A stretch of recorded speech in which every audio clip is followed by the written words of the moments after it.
Hello guys, welcome to Exam Focus by Saurav. DMRC English specially ये video CRA के लिए है और ऐसे क्वेश्चंस आपको दिखेंगे तो मैं आपको फैमिलियर करने के लिए कुछ और क्वेश्चंस पुट फॉरवर्ड कर रहा हूँ। तो मैंने एक्सप्लेनेशन तो नहीं दिया है कि क्यों होता है, कैसे कब ऐड करते हैं, क्यों ऐड करते हैं, बट जो क्वेश्चंस हैं वो सीधा सीधा मैंने पुट फॉरवर्ड किया है तो शायद आपको थोड़ा हेल्प मिले। ये वीडियो थोड़ा शॉर्ट है बट हाँ, फैमिलियर करने के लिए बढ़िया है। तो चलिए क्वेश्चंस देखते हैं।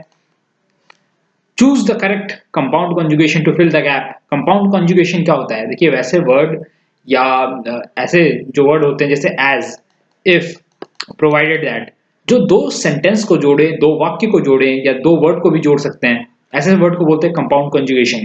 अब देखिए, you can borrow the book dash you return it soon.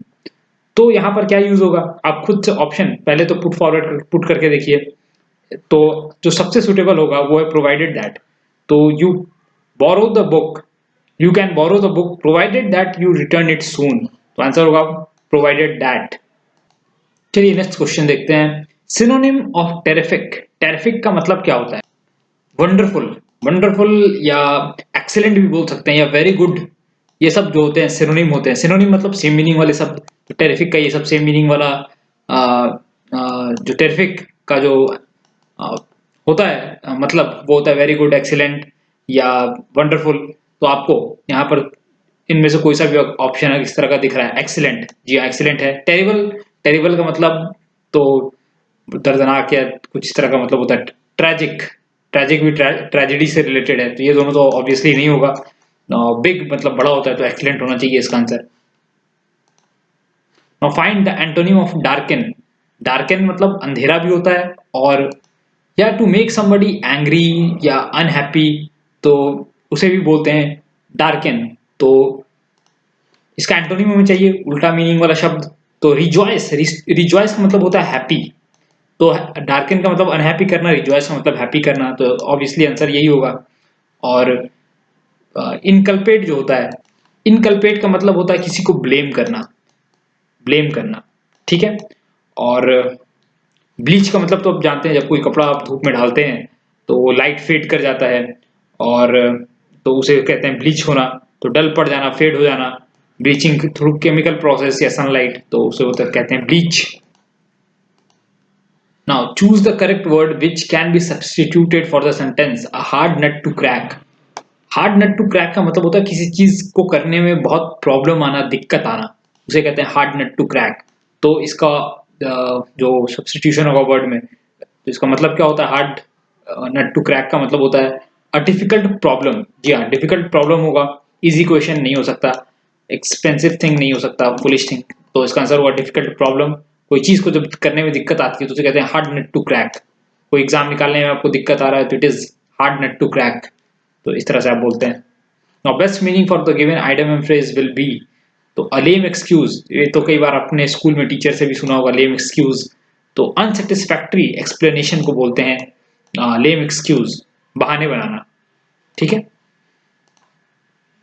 Now some part of the sentence is marked with bold. Choose the correct alternative to improve the sentence. Sujata was junior to me in school. तो देखिए, Sujata was junior to me, जब इस तरह का word है junior to मी या senior to me, तो ये करेक्ट फॉर्म है, इसमें कोई चेंजेस नहीं आएगा। कंपेयर होता है जैसे कि टॉलर देन मी या शॉर्टर देन मी, तब होगा। लेकिन जब जूनियर टू या सीनियर टू, तब ये वैसे ही रहेगा। तो इसका आंसर होगा नॉन इम्प्रूवमेंट। तो कई सारे क्वेश्चन आपको आप चेक कीजिएगा, कुछ कुछ क्वेश्चन में नो इम्प्रूवमेंट वाले भी क्वेश्चन आ सकते हैं। तो आपको ये जो है कन्वर्शंस वगैरह पता होना चाहिए इंग्लिश में। Now find the incorrect part of the sentence. Everyone, everyone are expected to come to school tomorrow या नो एरर। तो इस पार्ट में किस पार्ट में एरर है? देखिए, जब everyone है, इंडिविजुअली पर्टिकुलर हर को बोला जा रहा है, तो everyone is होना चाहिए। तो everyone is expected, तो दे आर एक्सपेक्टेड ऐसा हो सकता है क्योंकि वो पूरी कम्युनिटी को रेफर कर रहा है, दे आर। तो और यहाँ every one, particularly each one को हम यहाँ पर आइडेंटिफाई कर रहे हैं, तो एवरी वन इज एक्सपेक्टेड होगा यहाँ पर। Next, choose the correct alternative out of 4 as your answer. while he was working at the construction site a block of wood suddenly dash his shoulder। तो क्या होगा, was hitted, नहीं, जो correct form of sentence बनेगा वो है hit his shoulder, ये होगा आंसर इसका। Okay, a part of sentence is printed in bold once again. Now choose the alternative to improve the bold part. The offer is very good, so it just can't be true. तो offer is so good to, नहीं है, ये नहीं होगा। The offer is too good to be true, तो ये हो सकता है, offer is too good to be true। Now which of the following word expresses the same meaning of the given word? Anguish। anguish का मतलब क्या होता है? मेंटल सफरिंग या फिर अनहैप्पीनेस या एंग्विश इसको बोलते हैं। तो सेम मतलब होता है एगोनी का। तो एगोनी और एंग्विश के मतलब जो है सेम होते हैं। ट्रबल मतलब मुसीबत, आप सब जानते हैं। कॉन्फ्लिक्ट मतलब झगड़ा, एंगर गुस्सा। तो इस एंग्विश जो है एगोनी से रिलेटेड है, तो सेम मीनिंग होगा anguish agony. Now the correct meaning of the following item, the pros and cons। तो आपने अगर मोबाइल आपने किसी वेबसाइट पर देखा हो तो लिखा होगा मोबाइल के ऊपर प्रोज क्या है, कॉन्स क्या है। तो प्रोज का मतलब होता है गुड, तो पॉजिटिव, और कॉन्स का मतलब होता है नेगेटिव या बैड। तो आंसर होगा इसका गुड और bad. Convert the given sentence in future tense choosing correct option. A few scholars left Karachi for abroad. तो इसको फ्यूचर टेंस में बदलना है। तो ये दिया हुआ है पास्ट में और आपको फ्यूचर में बदलना है, तो क्या आंसर होगा इसका?